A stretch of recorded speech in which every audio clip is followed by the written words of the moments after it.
Bishwa Ijtema quinone, Hooghly জেলার quinone. এখানে আপাতত একটা নামাজ পড়ার মাসরা করার করা হয়েছে।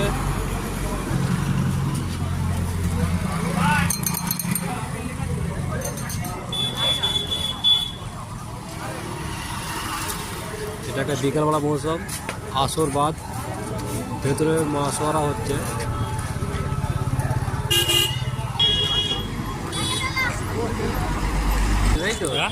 এখন তো অনেক লোক চলে গেছে। হ্যাঁ, অনেক লোক যারা জামাত আছে তারা কাজ করছে।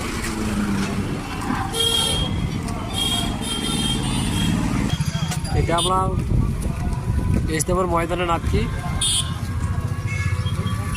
আপাতত কাজ শুরু হয়ে গেছে, অনেকটাই কাজ আল্লাহ তো আগিয়ে গেছে। এদিক দিয়ে এসো।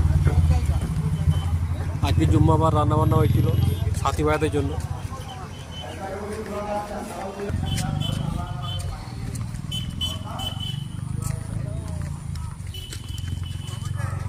চলো আমরা এগিয়ে যাই, সামনে কতটা কি কাজ হয়েছে ইনশাল্লাহ দেখে এসেছি।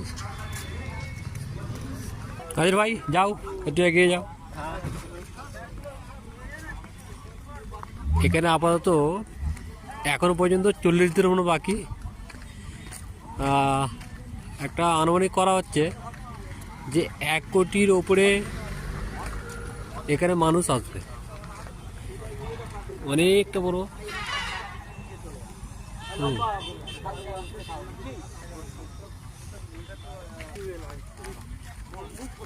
মানে ঘুরে শেষ করা যাবে না। এখন অনেক বাঁশ পড়ে গেছে, এখন বহুত বাঁশ লাগবে অনেক। এখন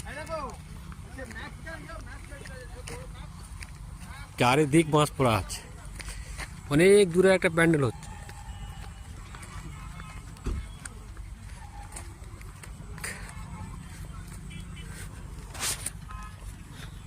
চলো আমরা প্যান্ডেল থেকে এগিয়ে যাই। সে তো অবশ্যই সারা বিশ্ব থেকে এইসব পয়সা আসবে তো আল্লাহ চাইছে। ওইটাই আমি বলতে আরে এটা সৌভাগ্যের ব্যাপার, আল্লাহ যদি বাঁচিয়ে থাকে যে আসতে পারবো কোনো ঠিক আছে।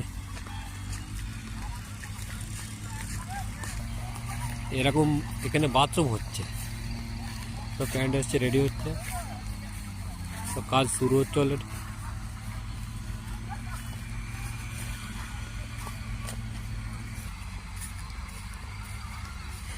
এগুলো যারা হচ্ছে না, মানে যে যা জেলা বা দেশ, তো এরম অনেক হবে, মানে প্রায় 150 খানার মতো হবে।